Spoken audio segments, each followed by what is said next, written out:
10वीं कक्षा के सभी धुरंधरों, पढ़ाई वढ़ाई करो। आज लेकर आ गए हैं भाई नया चैप्टर जिसका नाम है त्रिभुज, जिससे कि बच्चे बहुत डरते हैं। ठीक है, तो आते हैं अपने सवाल पर। पहला सवाल क्या है, दिए गए चित्र में यदि एस टी पैरेलल है क्यूपी के और क्यूएस का मान इतना, एस आर का मान इतना और पीटी का मान इतना है तो टी आर का मान होगा। ठीक है भाई, यहाँ पर टी आर का मान निकालना है और ये हमको चित्र दिया हुआ है। इस चित्र के जरिए क्या क्या दिया है, अच्छा हम चित्र में लिख देते हैं। देखो क्या दिया है, क्यूएस का मान दिया है, क्यूएस का है इतना है, यहाँ पर है 3 है। ये क्यूएस की लंबाई कितना दी हुई है 3। और क्या दिया है एसआर, एसआर कितना है यहाँ पर 1.5। और क्या दिया है भाई पीटी, पीटी कितना है 2.8 ये। और पूछ क्या रहा है टीआर, टीआर को मान लेते हैं हम क्वेश्चन मार्क। ये हमसे पूछ रहा है और ये सब दिया हुआ है। अब देखो ये हम किस प्रकार करेंगे, एक चीज हमको दिया हुआ है क्या कि एस टी समांतर है क्यूपी के ना भाई। तो ये वाला प्रमेय तुमको पता होगा, इस प्रमेय का नाम है थेल्स प्रमेय। कौन से प्रमेय का, जो हम अभी बताने जा रहे हैं। बहुत इंपॉर्टेंट प्रमेय है भाई, और तुमको त्रिभुज वाले चैप्टर में केवल यही प्रमेय को याद करना है और एकदम अच्छे से याद करना भाई। ठीक है, थेल्स प्रमेय। ठीक है, यहाँ पे सिद्ध तो नहीं करेंगे लेकिन सिद्ध करने वाला प्रोसेस तुमको आना चाहिए, क्योंकि 4 नंबर या 6 नंबर में एक क्वेश्चन देगा, बोलेगा कि थेल्स प्रमेय को सिद्ध कीजिए। 4 नंबर का सवाल रहेगा और वो प्रमेय कहता क्या है, वो स्टेटमेंट हम बता सकते हैं। देखो क्या है, अगर एक त्रिभुज है, ठीक है, एक त्रिभुज है, थेल्स प्रमेय कहता है कि एक त्रिभुज के किसी एक भुजा के समांतर खींची हुई रेखा अन्य 2 भुजाओं को समान अनुपात में विभाजित करती है ना। एक त्रिभुज के किसी एक भुजा के समांतर, मान लिया हम इस भुजा के समांतर ये रेखा खींचे, अन्य 2 भुजाओं को समान अनुपात में विभाजित करती है। ठीक है, अगर मान लिया हम ये ए है, ये बी है, ये सी है, ये डी है, ये ई है, ये जो बिंदु नया नया है, तो ये वाला जो डी है बीसी के समांतर है, डी बीसी के समांतर है, तो अन्य भुजाओं को समान अनुपात में विभाजित करेगी। कैसे, यहां से ए डी और इस भुजा का अनुपात ए डी बटे में डी बी बराबर होगा ए ई बटे में ई सी। यही है भाई थेल्स प्रमेय। ठीक है, थेल्स प्रमेय यही है, किसी त्रिभुज के एक भुजा के समांतर खींची गई रेखा अन्य 2 भुजाओं को समान अनुपात में विभाजित करती है। ये स्टेटमेंट है किसका, थेल्स प्रमेय का। और ये बात तुमको सिद्ध करने के लिए 4 नंबर में क्वेश्चन आएगा। अब इसी पे आधारित ये सवाल हमको दिया हुआ है, आओ सॉल्व करते हैं। क्या है, एस टी समांतर है पी क्यू के, तो हम कह सकते हैं कि आर एस बटे में एस क्यू बराबर होगा आर टी बटे में टीपी के। तो ये लिखते हैं भाई आर एस बटे में एस क्यू बराबर होगा आर टी बटे में टीपी बटे में टीपी। अब जो वैल्यू दिया है रख देते हैं भाई। आर एस का मान है 1.5 रख दिए, एस क्यू का मान है 3 वो भी रख दिए, आर टी तो निकालना है तो आर टी को हम आर टी ही लिखते हैं, और टीपी दिया है 2.8 तो वो भी रख दिए। अब इसको अगर काटोगे तो देखो यहाँ पे दशमलव है, नीचे दशमलव नहीं है, तो 10 का ऊपर नीचे गुणा कर देंगे। ठीक है, 10 का जब इसमें गुणा करेंगे तो दशमलव हट जाएगा, 10 का 3 में गुणा करेंगे तो 30 हो जाएगा, मतलब 15/30 हो जाएगा। और उधर कितना है आर टी बटे 2.8, यहाँ से काटोगे तो 15 कम 15, 15 दूना 30, 1/2 बराबर आर टी हो जाएगा और बटे में 2.8। तो 2.8 को इधर भेज दो, तो 2.8 बटे में 2 बराबर आर टी। 2 से काटेंगे 2 1 कम 2, 2 चौका 8 और बीच में दशमलव है तो एक अंक पे दशमलव लगा दिए, मतलब आर टी का मान आ गया 1.4 सेंटीमीटर। ठीक है, अच्छा सीएम का मतलब क्या है यहाँ पर, सीएम का मतलब है सेंटीमीटर। पेपर में तुम्हारे हिंदी में लिख कर आएगा ऐसे सेमी ना, हम इंग्लिश में लिख दिए सीएम। ठीक है, सेंटीमीटर होता है सीएम का मतलब। तो आर टी का मान आ गया 1.4। देखो कहीं ऑप्शन में दिख रहा है तो टिक मारो भाई, 1 नंबर ले लो, यहाँ पर है। आते हैं अपने नेक्स्ट सवाल पर। अगला सवाल क्या कह रहा है, 2 त्रिभुज एक दूसरे के समरूप होंगे।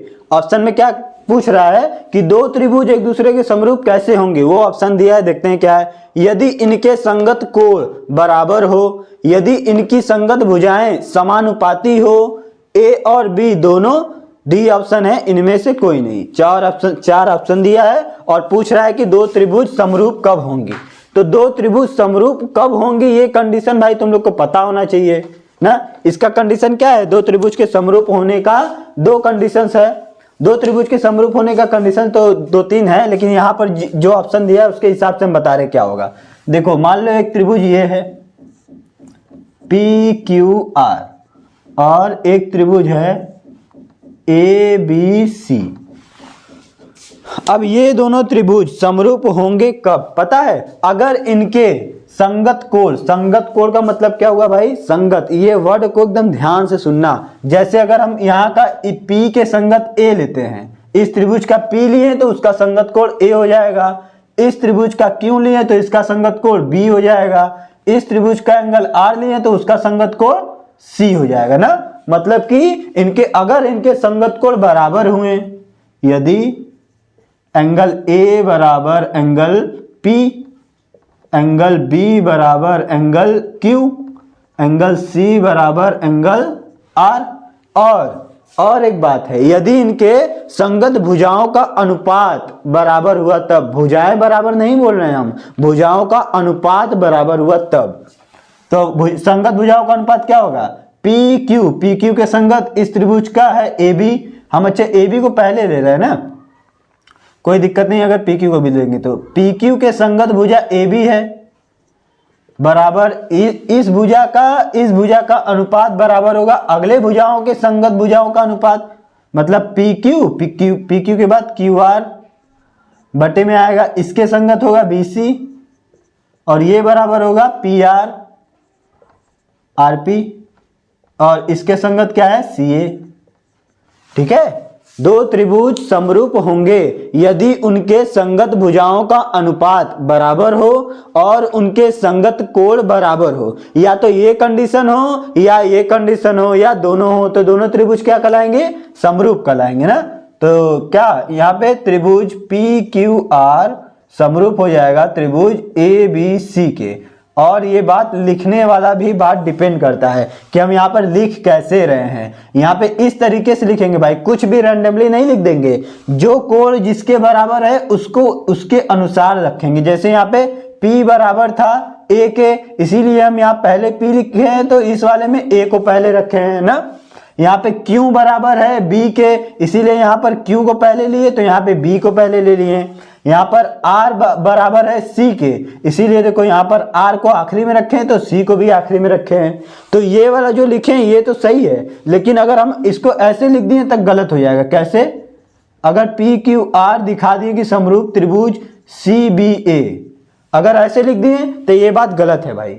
क्यों गलत है? कहोगे अरे ये तो वही मतलब समरूप दिखाया गया है तो समरूप होना चाहिए, गलत क्यों है? गलत इसलिए है क्योंकि यहाँ पे संगत वाली बात हो रही है। P के संगत तुम्हारा A होना चाहिए, क्योंकि हम P को A के बराबर दिखाए हैं, मतलब A और P बराबर होना चाहिए। P के संगत तो आपने C को रख दिया, मतलब P C के बराबर है जबकि C R के बराबर है।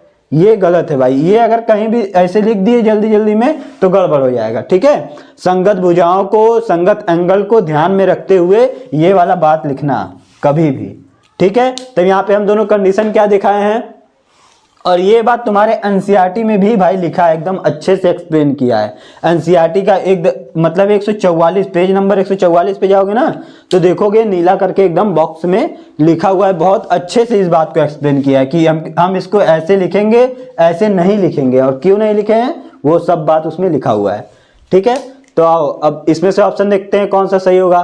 क्या कह रहा है? दो त्रिभुज समरूप होंगे यदि इनके संगत कोण बराबर हो, इनकी संगत भुजाएं समानुपाती हो, A और B दोनों इनमें से कोई नहीं, तो A और B दोनों होगा ना। अगर ये दिखा दिए तब पर भी समरूप हो जाएगा, अगर ये दिखा दिए तब पर भी समरूप हो जाएगा, तो ऑप्शन नंबर C हमारा सही है। तो आते हैं नेक्स्ट सवाल पे। अगला सवाल क्या कह रहा है? चित्र में एंगल बोलो या कोण बोलो, ठीक है भाई, हम कई जगह एंगल बोल रहे हैं, एंगल का मतलब कोण होता है। चित्र में कोण ODC समरूप है त्रिभुज OB के, अरे यहाँ एंगल नहीं है, यहाँ त्रिभुज होगा।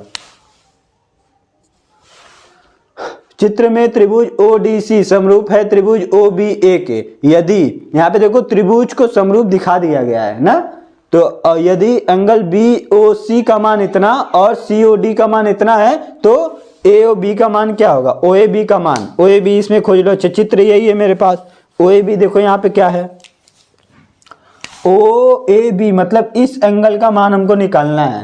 तो भाई बहुत कठिन सवाल नहीं है। अच्छा, क्लास 9th में तुम लोग पढ़े होगे कि अगर दो रेखाएं समांतर हैं, एक तिर्यक रेखा उसे काट रहा है तो ये एकांतर कोण से बराबर होंगी। लेकिन यहाँ पे ये कंसेप्ट नहीं लगाएंगे क्योंकि यहाँ पे समांतर रेखा का बात नहीं किया हुआ है। जबकि अगर ऐसे करोगे तो आंसर सही आएगा, लेकिन ये कंसेप्ट लगाना नहीं है भाई।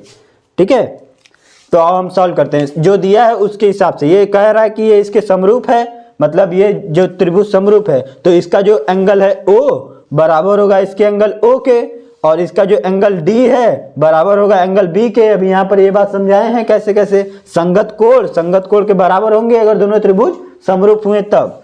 यहाँ का एंगल C बराबर होगा एंगल A के ना।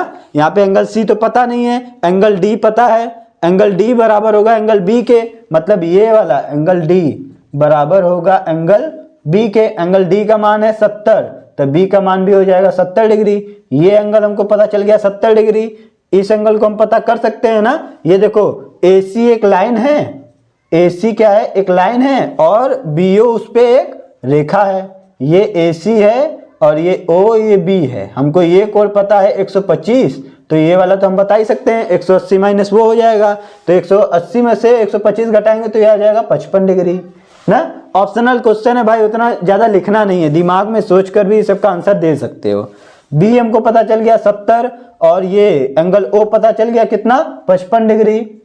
अब एंगल OAB भी निकल जाएगा, क्या होगा एंगल OAB प्लस, अब किसी वही लगाएंगे त्रिभुज का जो होता है, त्रिभुज के तीनों अंतःकोणों का योग 180 डिग्री होता है। तो डायरेक्ट लिखते हैं क्या होगा, एंगल OAB प्लस ये वाला एंगल, ये वाला एंगल तो अभी हम निकाले हैं 55 डिग्री है, प्लस ये एंगल बी तो अभी हम बताए ना एंगल D के बराबर है, मतलब ये 70 डिग्री है और बराबर होगा 180। त्रिभुज OAB में देखो तो त्रिभुज OAB में त्रिभुज के तीनों अंतःकोणों का योग 180 होता है। तो एंगल OAB क्या हो जाएगा मेरा 180 माइनस इन दोनों को जोड़ के घटा दो, इन दोनों को जोड़ोगे तो आएगा 125 ना। जोड़ लो भाई, 7 5 12 सही है। घटाओगे तो कितना आएगा 5, 17 में से 12 जाएगा तो 5, 55 डिग्री। 55 डिग्री कहीं ऑप्शन दिख रहा है तो टिक मारो भाई। यहाँ से एक नंबर मिला। आते हैं नेक्स्ट सवाल पर। अगला सवाल क्या कह रहा है, चित्र में D समांतर है BC के तो C की माप होगी। अच्छा देखो 100% इस पर आधारित क्वेश्चन आएगा जरूर। एक ये समांतर दे देगा, कुछ वैल्यू दिया होगा जैसे यहाँ पर दिया है, एकदम उसी तरह करेंगे ना। यूजिंग थेल्स थ्योरम, थेल्स प्रमेय का प्रयोग करके हम इस क्वेश्चन को भी सॉल्व कर सकते हैं। तो देखो क्या करेंगे, थेल्स प्रमेय क्या कहता है अभी तो बताए ही हैं सब। मतलब जो अगर कोई प्रमेय है, मतलब ये समांतर है तो उनके भुजाओं का अनुपात बराबर होगा ना। आओ देखते हैं क्या होगा। AD बटे में DB, AD बटे में DB बहुत आसान होता है भाई, बस सब ऐसे करके ये वाला चीज लिखो और वैल्यू पुट करो, कैलकुलेट करके आंसर ला दो। AE बटे में EC। अच्छा हाँ, बच्चे त्रिभुज चैप्टर से बहुत डरते हैं, तो अब डरने की जरूरत नहीं है, पहले डरावना था। ठीक है, जब हम लोग पेपर देते थे तो बहुत त्रिभुज से भाई बहुत डरते थे। हम ही लोग नहीं, हमारे मतलब जितने भी दोस्त यार होते थे, अब भी कुछ बच्चे डरते हैं, लेकिन अब डरने का जरूरत नहीं है। क्यों? क्योंकि बहुत सा जो डरावनी चीजें थी ना वो हट गया है सिलेबस से। अच्छी चीजें जो डराते थे बच्चों को वो सब चीजें हट गई हैं। अब सस्ता चीज रखा है, सस्ता मतलब आसान चीजें रखी हुई हैं, और उन सबको बस ये थेल्स प्रमेय और ये क्या कहते हैं त्रिभुज को समरूप करने का तरीका सीख लो, फिर त्रिभुज का 6 नंबर ऐसे ही लेके चले जाओ। 6 नंबर तो 100% आना ही आना है। और बहुविकल्पी में सबसे ज्यादा जो बहुविकल्पी क्वेश्चन आता है त्रिभुज से, एक त्रिभुज से बहुविकल्पी सबसे ज्यादा आते हैं, और एक सांख्यिकी चैप्टर से, ठीक है, और एक पृष्ठीय क्षेत्रफल। इन तीनों चैप्टर से बहुविकल्पी बहुत ज्यादा आता है। ठीक है, आओ इसको सॉल्व करते हैं। मान रख दो AD का मान कितना है 1.3, DB का मान 3.9, AE का मान 1.5, EC का मान निकालना है तो EC को वैसे ही छोड़ो, काट दो भाई। अच्छा देखो एक अंक पे दशमलव, नीचे भी एक अंक पे दशमलव, तो ये दशमलव खत्म हो जाएगा। 13 के 13, 13 तिया 39 ना, दशमलव खत्म तो केवल 3 बचेगा। 3 को उधर भेज दो, EC को इधर ला दो। EC बराबर 1.5 गुणे 3, 15 तिया 45, एक अंक पे दशमलव है तो लगा दो। 4.5 कहीं ऑप्शन दिख रहा हो तो टिक मारो भाई, 4.5 सेंटीमीटर। आते हैं नेक्स्ट सवाल पर। ये सब क्वेश्चन बहुत आसान है भाई। यदि त्रिभुज ABC तथा त्रिभुज DEF में AB बटे DE बराबर BC बटे FD हो तो वो दोनों त्रिभुज समरूप होंगे यदि, अच्छा हाँ भाई देखो, दो त्रिभुज दिया है, उनमें उनके दो भुजाओं का अनुपात दे रखा है और कह रहा है कि अगर ऐसी बात है तो इसमें से कौन सा कोण बराबर होगा ना। समरूप होने के लिए कौन सा कोण बराबर होगा। आओ हम तुमको त्रिभुज बना के दिखा देते हैं। कह रहा है कि एक त्रिभुज ABC है, एक त्रिभुज ABC है और दूसरा त्रिभुज DEF है, DEF है। और इसमें एक बात दी हुई है क्या, AB बटे DE, AB बटे DE बराबर किसके दिया है, BC बटे FD, BC बटे FD के। बहुत इंपॉर्टेंट क्वेश्चन है भाई, अगर अंजादी लगा कर आओगे तो गलत लगा कर आ जाओगे। एकदम कंसेप्ट से समझो और कंसेप्ट से क्वेश्चन सॉल्व कर दोगे। कैसे कह रहा है, तो वो दोनों त्रिभुज, यहाँ पे देखो त्रिभुज लिखा है, ठीक है, वो लग रहा है बताने में मिट गया।